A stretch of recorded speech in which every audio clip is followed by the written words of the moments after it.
Minha gente, estamos aqui para mais uma gravação e eu queria fazer uma mágica com cartas falando sobre associação. E para esta mágica acontecer, eu quero primeiramente tirar duas cartas que depois nós vamos estar revelando posteriormente. Como eu falei, é uma mágica de associação e para que essa associação aconteça, eu gostaria de relacionar números com uma passagem histórica. E eu vou usar aqui algumas passagens da Bíblia. Se você já leu, já ouviu ou já assistiu alguma coisa na televisão a respeito da Bíblia, você talvez vai poder fazer essa associação comigo. Alguns exemplos que nós podemos realizar essa associação com alguns números. Por exemplo, 1, 2, 3.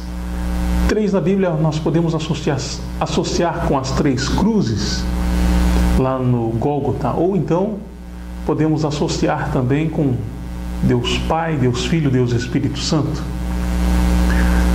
4, 5, 6, 7. 7 nós podemos associar com as 7 voltas no muro de Jericó. Podemos associar também com o número da perfeição, ou então o dia que Deus descansou depois de ter criado todas as coisas.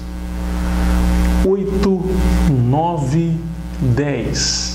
10 na Bíblia você pode associar com a parábola de Jesus falando sobre as 10 virgens, ou então sobre os 10 mandamentos. E é justamente isso que eu queria falar, sobre os 10 mandamentos. Eu tenho aqui escrito nessas cartas alguns deles, como por exemplo, não roubarás. Uma pergunta para você simples: você já roubou alguma coisa na vida? Às vezes quando criança, um clipes, um brinquedo, uma bala. É um pecado que Deus deixou nos 10 mandamentos.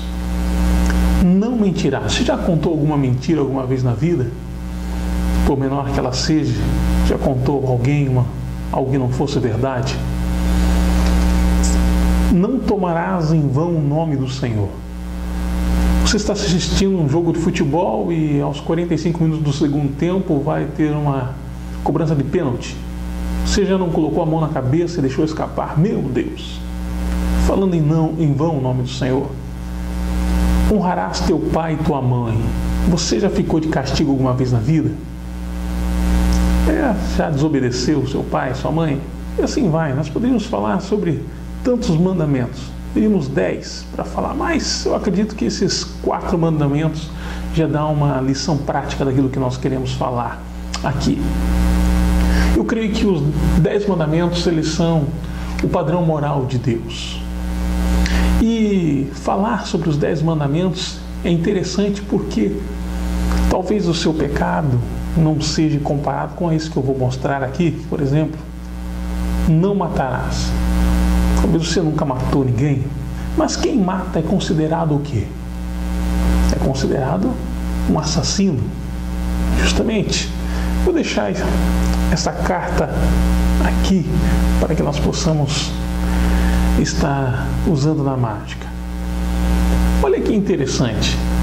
Se quem mata é considerado um assassino, quem mente é considerado um mentiroso, quem rouba um ladrão.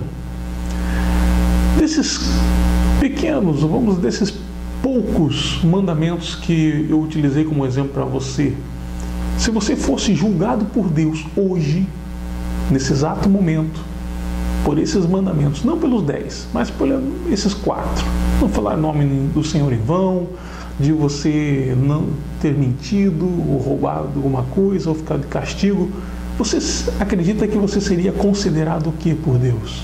Culpado ou inocente? Porque justamente essas duas cartas estão falando sobre isso. Lembra aquelas 2 cartas que eu mostrei e disse que eu queria revelar depois? Culpado e inocente são 2 respostas que nos virão na hora do julgamento. Se fôssemos julgados hoje, você acredita que seria considerado culpado ou inocente? É interessante também entender que os 10 mandamentos, eles são considerados o padrão moral de Deus. E se Deus deixou os 10 mandamentos para mim e para você, Ele está querendo nos ensinar alguma coisa. E é justamente isso que muitas vezes a gente acaba não aprendendo. Eu vou deixar, por exemplo, aqui, culpado e inocente. nesse canto. Olha só, se fôssemos tentar entender o propósito de Deus na nossa vida baseado num resumo, num versículo que resumisse isso, estaria no livro de João, capítulo 3, e verso 16. Lembra daquela carta? E essa carta está dizendo justamente sobre isso. João 3,16. Olha que interessante. Porque esse versículo, se entendêssemos sobre ele, é o que vai transformar a nossa vida. João 3,16 diz: porque Deus amou ao mundo de tal maneira que deu o seu Filho unigênito, seu único Filho, para que todo aquele que nele creia não pereça, mas tenha vida eterna. Ou seja, Deus amou a gente de uma maneira tão especial que deu o seu Filho para morrer por nós. E se você entender isso, aquela culpa lhe será retirada e já não será mais encontrada, porque a partir de agora, ou você será considerado inocente ou inocente. Não pode ser considerado culpado mais, porque Jesus apagou. E é isso que Jesus faz, transforma, e Ele apaga os pecados da nossa vida. Não só transforma uma carta, mas eu queria mostrar que Jesus pode limpar você completamente, para que você possa estar branco, puro, limpo, sem culpa, para um dia ir morar no céu com Ele. Deus abençoe.